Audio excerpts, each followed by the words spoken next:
seja a extrema-direita que eles tanto têm medo. Cacete, eu não tinha visto essa. Você tá entendendo? Tipo, um cara desse que é um cara que opera na lógica de não tomar riscos, mandou uma dessa. Daqui a pouco vai ter o Cleitinho falando que é de extrema-direita. Tipo, Sim, sim. virou a chave, virou a chave. Virou a chave e meio que agora não tem motivo mais pra você se manter prudente e sofisticado, porque o outro lado só quer te matar. Tá bem claro. Eles sempre falam muito claros com isso. O outro lado só quer te matar. Então chega de, e se fosse o outro lado? Foda-se o outro lado. O outro lado não tem que existir. Sabe? A gente precisa, basicamente, hoje, o objetivo final é trabalhar pra destruir a esquerda, é expurgar eles do debate público. Acabou, não Sim. tem mais concessão, não tem, vamos sentar numa mesa pra discutir propostas, você dê as suas ideias ou duas minhas. Não, vai se fuder as suas ideias. Pega as suas ideias e enfia no cu. Beleza? É isso, porque, sabe? E assim, essa questão, eu só tenho um problema, eu tenho um problema, principalmente com pessoas como o Nicolas Ferreira e alguns outros, porque eu não sei até que ponto ele realmente pretende radicalizar ou ele só está pensando, como que eu consigo ganhar like agora nessa... Caramba, mataram Exatamente. o Charlie Kirk, como que eu vou conseguir fazer agora, bombar aqui meu Instagram? E faz alguns posts copiando algumas outras coisas. Porque eu não consigo ver, assim, Não, existe um não tem. cinismo político tão Não tem grande, verdade tão nenhuma. grande. É isso. Eu não consigo acreditar que a maioria dessas pessoas acreditem no que falam. Ele- Novamente, Eles são influenciadores digitais, cara. Eles não acreditam em absolutamente nada. Mas ainda assim eu vejo de forma positiva, porque um cara como o Nicolas falando algo assim vai virar a chave dos seguidores dele e talvez ele É, sequer tenha exatamente. percebido o que ele fez. Ele Eu não sequer tenha acho que. entendido É, o que ele acabou de fazer. Eu acho eu que ele só realmente, meteu pra ganhar like. eu não acho, eu realmente eu não acho que ele tenha entendido, eu só acho que tenha sido pra ganhar like, até porque é aquilo que eu tava falando, assim, no início da live, que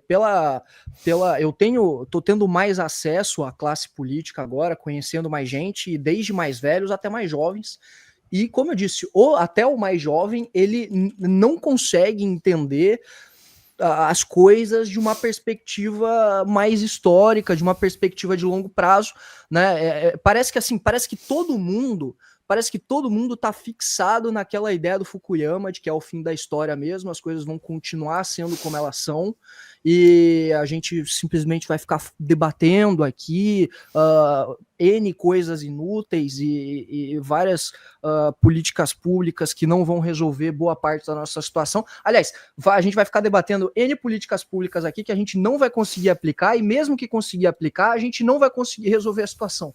Voltando, só uma palhinha rápida sobre a questão dos moradores de rua de novo. Por exemplo, eu falei que a internação involuntária é um problema, né? Que a gente tem que comprovar para o MP o laudo médico, que está tudo certo com o laudo médico, e tem que ter as questões, os recursos extra-hospitalares esgotados. Mesmo que a gente interne todo mundo aqui em Joinville, esse problema não vai ser resolvido. Por quê? Porque a gente está entre duas capitais. A gente está entre Curitiba e entre Florianópolis, e do lado da BR-101. Né? A BR-101 corta a Joinville. Ou seja, e a população de moradores de rua é extremamente flutuante. Ou seja, o que eu estou chegando no ponto? Se você não tiver um controle migratório, aliás, não é nem controle migratório, né? O controle migratório é o que eu estava propondo para todo o território nacional através daquele registro habitacional. Agora, se você não tiver um jeito de barrar o fluxo migratório de moradores de rua, literalmente barrar o fluxo de moradores, você não vai resolver. Porque hoje o que os prefeitos fazem? Os prefeitos ficam jogando os moradores de rua para cá e para lá. Então o prefeito X manda para outra cidade, aí essa outra cidade manda de novo para outro prefeito, e aí eles ficam mandando morador de rua para todo que é lado.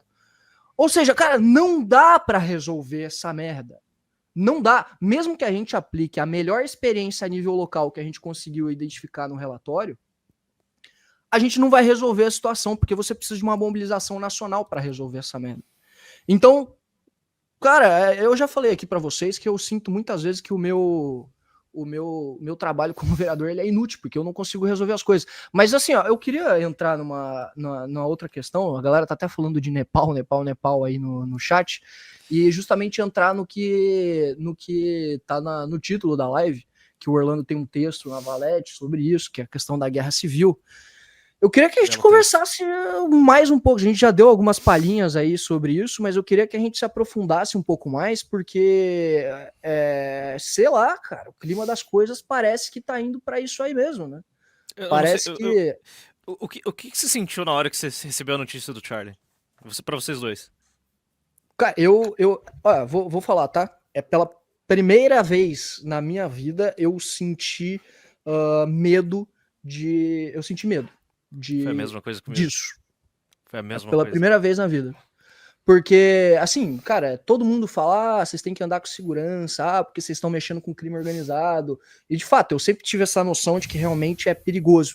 Mas eu nunca tinha sentido medo, de fato. Sabe? Eu achei que era algo muito distante de acontecer, né? Mas, cara, eu fiquei com medo, assim, eu sendo sincero, eu fiquei com medo porque eu acho que tá tendo uma clara tendência de escalada da violência política, né? A violência política, ela tá voltando pra política, né? E me parece que a gente tá de novo nos anos 30, cara. E é isso que tá rolando. E assim, e a institucionalidade instaurada, a burocracia instaurada, não só no Brasil, mas no mundo, ela defende aqueles que querem violentar politicamente a gente. Elas defendem. Então, qual que é o meu meio de ação de se defender? Sabe, a institucionalidade, ela empurra a gente pro radicalismo. Porque eles defendem o radical do outro lado que quer me matar. O que eu vou fazer? Sabe? É isso que eu... Então, cara, respondendo sua pergunta, eu senti medo, cara. Eu senti medo porque eu acho que a gente tá com um alvo nas costas e eu acho que hoje a gente não tem meio de ação pra se defender. É isso. Olha só, quando eu recebi a notícia, mandaram, foi o Junito, inclusive, que mandou no grupo o link com o vídeo.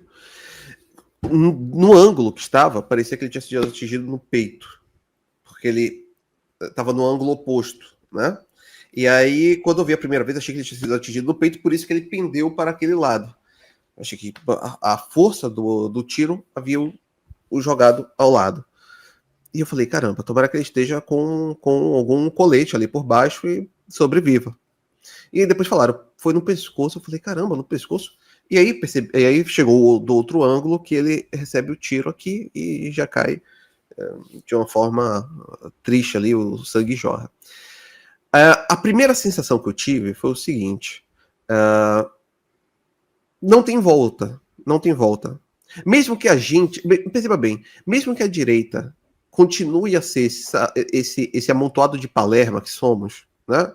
Que a gente, ainda que continuemos a sermos isso, eles não irão parar.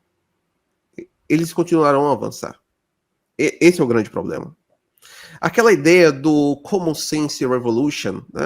A revolução do senso comum, sempre me pareceu insuficiente, porque você não está atacando a raiz de absolutamente nada. Você apenas quer repactuar, quer fazer novas convenções sociais. Você quer fazer um retorno a certas convenções. Você quer fazer concessões. Você acredita que ainda há a possibilidade de existir um senso comum entre partes. E não há. E só não há. Porque suas próprias ideias para eles fogem do tal senso comum para eles. Foge da possibilidade de coexistência. Eu estou escrevendo, já fiz live sobre isso, já falei no MBL News ano passado, quando eu estava em São Paulo, fiz 2 MBL News falando sobre isso. Eu acredito, eu estou inserido na política europeia. Eu estou inserido em partidos e dialogo com partidos de direita de toda a Europa. Eu estou vendo como que a política está desenvolvendo sua gramática em todos os lados. Eu estou observando isto. Me parece cada vez mais aceitável a tese de que as arquiteturas políticas da metade do século passado está chegando esse momento de dissolução. Perceba bem, ideologicamente já estão mortas. Politicamente já são ineficientes. Economicamente estão colapsando. O que é que falta? Falta uma elite que substitua. Falta uma imaginação que pense o dia depois de amanhã, não é isso? Mas o dia depois de amanhã chegará. É inevitável que o dia depois de amanhã chegue. Todos eles, os liberais, os progressistas, eles acreditam que nós atingimos o pico civilizacional naquele momento entre 91 e 2001, que foi o auge do liberalismo global. E talvez tenha sido o nosso grande pico civilizacional. Mas, novamente, aquele mundo está morto. O que possibilitou aquele mundo de existir já não está possibilitando hoje.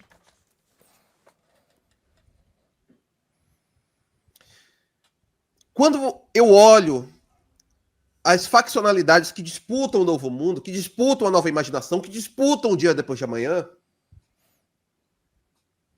o que eu vejo é, enquanto as elites se negarem a aceitar a morte do seu mundo, e elas estão no momento de negação do luto, né? Naquelas fases do luto, eles estão na negação. Negam-se a aceitar que o mundo que eles construíram, que viveram, que tanto gostaram, que amaram, que aquele mundo está morto. Quanto mais eles se negarem, será pior. Porque enquanto estão buscando fazer uma transição pelo jogo político, tá tudo bem. Só que tem um problema. Quando essas forças políticas ascendentes tentam jogar o jogo democrático, as portas são fechadas. Ilegalizam partidos. Na Alemanha, desde a década de 80, diversos partidos de direita foram ilegalizados. Toda dissidência da CDU foi ilegalizada. E estão ameaçando fazer o mesmo com a AfD. Então, se você tenta trazer uma nova imaginação, você vai ser ilegalizado. Se você mantém-se nessa disputa, você será preso. Seus movimentos serão perseguidos. Você não poderá estudar em universidades. Os trabalhos não te admitirão. E você continua a ver o mundo ao seu redor piorar dia após dia. E você não pode pensar um novo mundo. Então, uma hora, e esse é o meu medo, né? Para depois não falarem que é uma torcida, esse meu medo, é que diante de uma política que sempre fecha a porta, a pessoa se canse de bater essa porta. Se cansem de pedir a chave. Olha, então faz o seguinte, pega essa chave, enfia no seu rabo, porque a gente vai destruir essa casa, já não vai ter porta suficiente aqui, a gente destrói a casa, depois a gente pega esse terreno e vê o que faz. Não é isso? Essa possibilidade nunca deixou... Perceba bem, as chaves, os conceitos chaves da política não mudam. Nós estamos ainda lendo Aristóteles até hoje. Platão e Aristóteles são lidos até hoje. Todo o resto é nota de rodapé. Aquilo que é essencial não muda. O período liberal democrático dos últimos 50, 60, 70 anos foi uma ficcionalidade que tentou redesenhar o mundo. Vamos tentar matar a natureza humana. Vamos tentar matar os conflitos fundamentais. Vamos tentar retirar os conceitos chaves. Esses conceitos retornaram.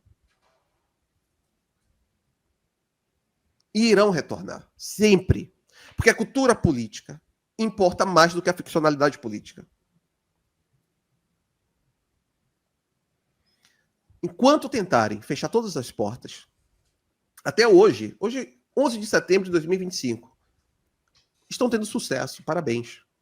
As portas estão sendo fechadas.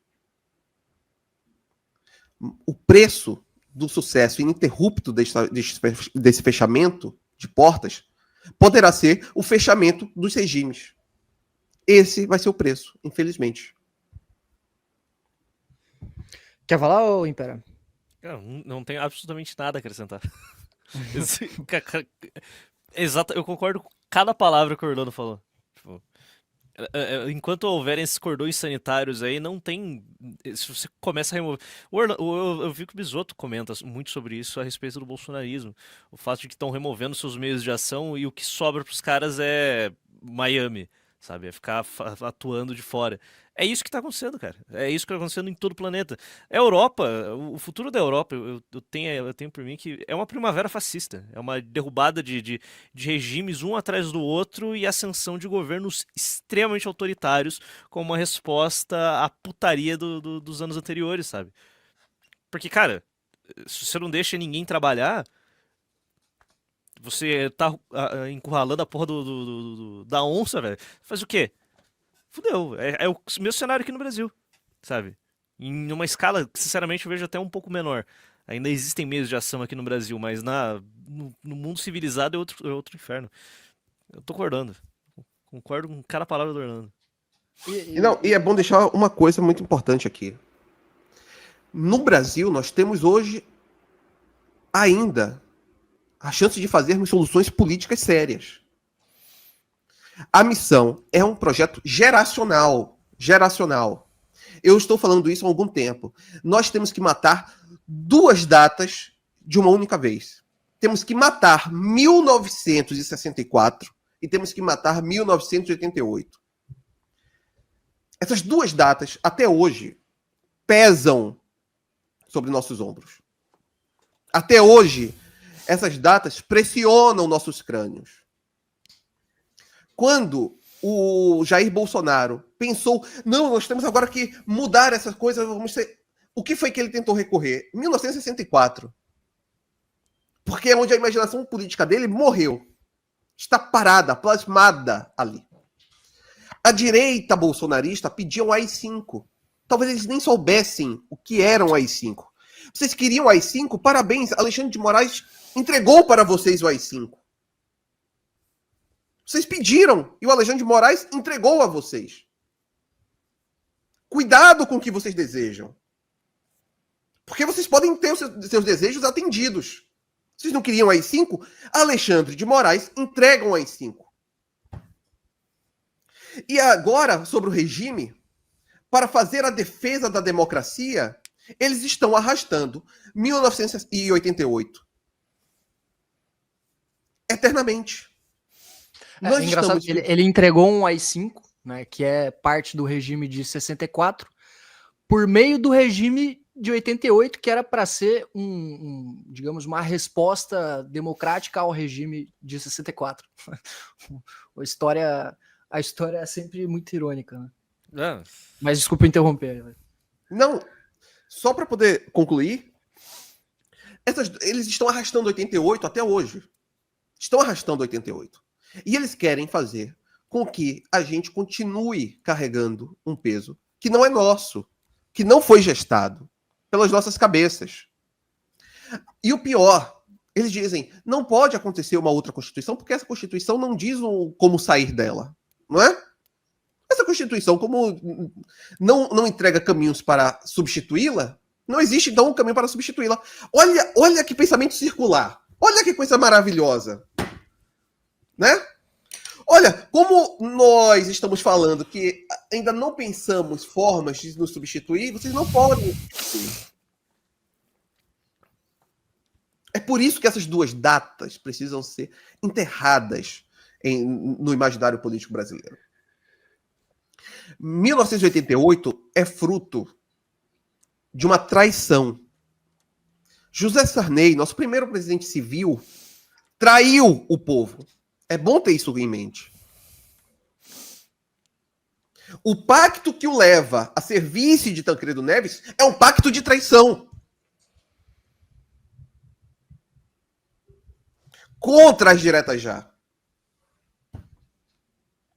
O nosso regime, desde a sua gênese, é um regime de traição ao povo. De pactuação entre elites moribundas. E perceba bem, nenhum deles vê problema em fazer anistia se fosse só pelas elites, tá? Se fosse uma elite pelas elites, se fosse uma anistia pelas elites, não veria problema nenhum. Até porque Bolsonaro estará preso em sua prisão domiciliar. General Heleno estará preso em sua prisão domiciliar. Quem vai estar em Bangu é a Débora. Quem vai estar lá em Presidente Prudente é o pipoqueiro. Então, o grande problema é que a gênese desse regime é uma pactuação de traição entre elites. Mas nós ainda temos solução política para o Brasil. No Brasil, eu ainda acredito numa solução política. Mas para existir uma solução política, tem que haver uma ruptura geracional. Não só de idade, novamente. Quase que espiritual.